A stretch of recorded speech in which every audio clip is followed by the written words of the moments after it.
que me distara 30,000 para llegar a la frontera, que llegando a San Antonio me distara la otra feria. Así me dijo aquel coyote trabajando en mi parcela. They're advertising.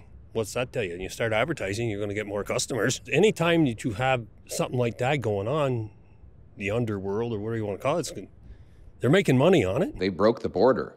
Justin Trudeau broke the border. We didn't have these problems before Justin Trudeau. About a month ago, there that tried to stop the mail girl and get in the van.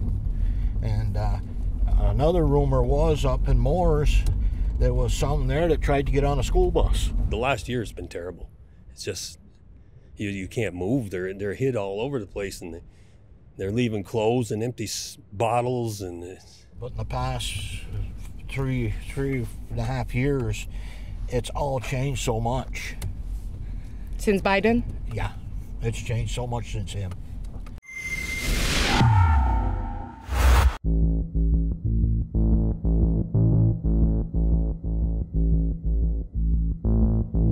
Voici mon troisième reportage sur notre enquête aux frontières. N'oubliez pas de visiter guardtheborder.com pour soutenir notre travail. Comme beaucoup d'entre vous le savent, les activités illégales à notre frontière n'ont pas cessé. Au contraire, elles ont augmenté. Avec la menace imminente d'une hausse des traversées illégales due aux promesses de déportation massive de Trump, les Canadiens s'inquiètent de plus en plus pour l'avenir, surtout compte tenu de la situation déjà précaire du Canada. Depuis un certain temps maintenant, j'enquête sur les traversées illégales de la frontière promues en ligne par des passeurs. J'ai trouvé plusieurs comptes où ils montrent ouvertement leur mode opératoire, allant jusqu'à filmer leurs clients auxquels ils facturent environ 5 000 $ américains pour les faire passer de l'autre côté. Ces passeurs promettent des voyages sécurisés et certaines vidéos montrent même des enfants transportés en voiture. Ces personnes sont ensuite cachées dans des motels après avoir franchi la frontière. Les criminels qui dirigent ces opérations illégales, très lucratives, ne cherchent même pas à se dissimuler. Ils montrent ouvertement leurs activités, sachant que les conséquences qu'ils pourraient encourir seraient ridiculement faibles. Mais qui sont ces individus? Sont-ils des opérateurs indépendants ou appartiennent-ils à des réseaux plus vastes, contrôlés par des cartels? Nous savons que les cartels opèrent à nos frontières. Les cartels mexicains sont en sol canadien, on l'a déjà confirmé et on le sait. Ce qui soulève la question de savoir si ces traversées ne sont qu'un élément d'une opération beaucoup plus vaste. Dans certaines de ces vidéos, j'ai remarqué des repères reconnaissables et j'ai décidé de localiser l'un de ces endroits. Après des heures de conduite et d'investigation le long de la frontière, nous avons finalement identifié l'emplacement à Churubusco, dans l'État de New York. Ici même, où je me tiens, se trouve précisément l'endroit utilisé par les passeurs pour filmer leur publicité. Cet endroit coïncide avec un endroit extrêmement vaste où il y a plusieurs fermes sur le terrain. Nous avons parlé à un des propriétaires avec un de ses voisins pour savoir comment il se sent de voir son établissement, sa maison, est utilisé dans des vidéos où il y a eu la promotion de traversées illégales et il nous parle également de ce qui se passe sur le terrain. The view of the committee has been that the initial principal issues in the Canada-US relationship would be the border and the trade relationship. Si Donald Trump annonce son intention d'imposer un tarif de 25 % sur toutes les marchandises entrant aux États-Unis, à moins que le Canada ne prenne des mesures plus fermes pour contrôler la contrebande de drogue et les passages illégaux, quels changements pourrait-on observer à la frontière? Donald Trump, when he makes statements like that, he plans on carrying them out.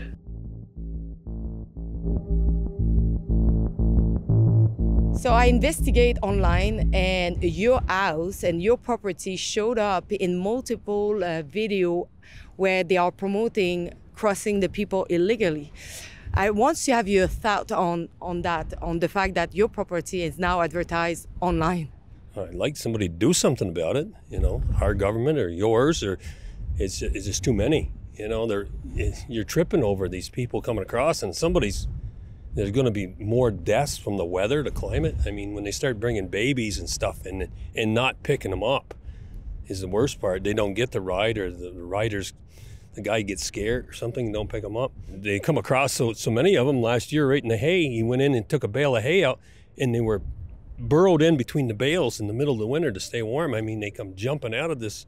They're all over. I mean, it's like stray cats almost. You really don't know, and you see them walking around in the middle of the night, clothes over here. It's kind of scary at night because a lot of times you don't lock your doors down here. I don't think these people are out to hurt you, but, you know, if they're cold and hungry and wet, they will do something, you know. They're going both ways, but I've seen them. I don't think there's as many going back down, but, you know, when you get the Uber driver bringing these carload 4 girls with huge duffel bags, and they're walking down, and I've seen, my son had the hunting cameras up.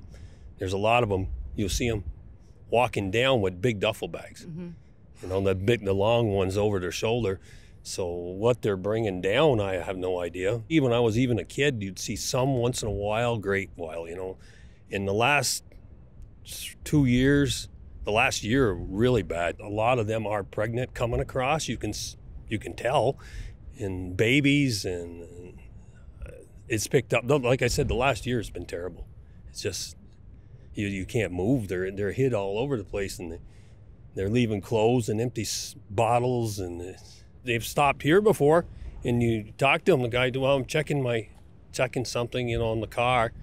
But a lot of these cars, I think, are rentals. You know, there's hard to trace them. You got to get out here and throw them in the middle of the driveway. You got to tell them, you know, come on, move along. But they'll go up the road and pick them up. So unless you got security 24 hours a day, how do you stop? You know, I got to make a living, so I can't stop and deal with every one of them going through. What would you say to our government in place who are allowing that to happen? I think they should stop that. I mean, check into their background a little bit. I mean, it's like you had mentioned before, there's got to be some terrorist activity going on with there's so many of them coming across. You got to stop it there to stop it here. Mm-hmm. You know, they can't fly into the airports down there kind of free willy. And then, you know, they got money, these people. Somewhat, like you said, 5,000, and some of them have mentioned that it's $5,000 a head.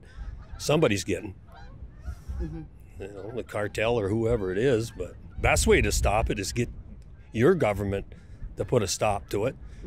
Because I don't know what this guy's going to do. Trump's in office and he's threatening to throw them all back. But I'm taking, you know, a lot of these countries don't want them back. I don't think the Canadian people want them all back down there. They're talking to deporting 12 million people up here. Well, where are you going to put them? And what's the cost going to be?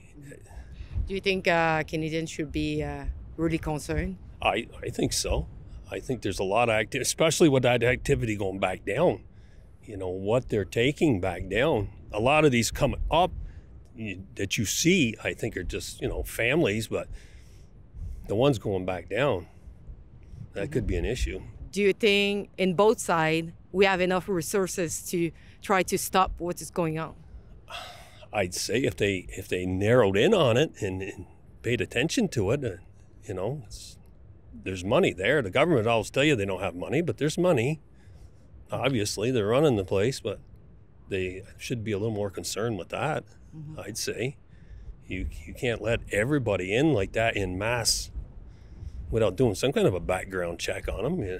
What do you think about the fact that we don't see really any report in the media about the increase that you face? I don't know. They focus in on the Mexican border a lot. You see that on the news all the time. And a lot of the people down there are having, well, issues with them crossing. And first step is down here. And on the Canadian side, I'd almost say, because that's a lot of them here. That's where they're coming from.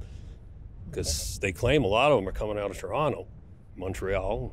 But who these people are that are dealing in it, well, they're advertising. So what's that tell you? And you start advertising, you're going to get more customers, you know, and I don't know. There's any time that you have something like that going on, the underworld or whatever you want to call it, they're making money on it. So that's the root of your problem right there. Did you see some people crossing in both sides or? There has been, like Mike was saying, with the Hoovers, those Hoover bands, they have been bringing them down too. And they've been, so, because I think they brought 4 women one day and dropped them off up to the end of the road up on my place, and they're going down through. A lot of these vehicles are leased vehicles or rentals. So if they get caught, no big deal. About a month ago, there that tried to stop the mail girl and get in the van. And another rumor was up in Moores, there was some there that tried to get on a school bus. A school bus with kids in it? Yep. How the kids did react? Did they got scared? They weren't able, I guess, to get on the bus but they tried. That's what I was told. And because I know there was quite a few, and I can understand there's a few of the parents who were up in arms over it, which I can understand. Well, the thing is, they were probably going to commit a crime, you know, who knows. But they've already committed a crime coming across illegally. They didn't stop and report, or, you know, they already, but it's just like them laws on the books that they don't seem to really enforce, you know. Because if they claim asylum, there is no charge. Yeah, that's just it, you know. Having to pick up clothes and pick up, you know, diapers and all that. And, you know, there's laws against littering. Let's say we get caught doing it. Well, we're going to pay a hell of a fine. But like them, it seems like it's okay. One law for Dave, one law for me? Yeah. In the past three and a half years, it's all changed so much. Since Biden? Yeah, it's changed so much since him. So the ambulance has been back picking up some of them. I guess they even call the ambulance, but they call 911, and they've been back. And as far as I know, as of now, the town's still holding the bill because supposedly Homeland Security won't pay because they were not taken into custody in the spring, and it was weather like this. It was cold, and I think some of them were barefoot and that, and I think that's why they called the ambulance to come and get them. So this wraps up our 4 days of investigation over the border. What I can tell you is that there is illegal crossings happening. Both sides, US to Canada and Canada to US. Nothing indicates us that there has been a crazy amount of people from America trying to flee to Canada because of Donald Trump's victory.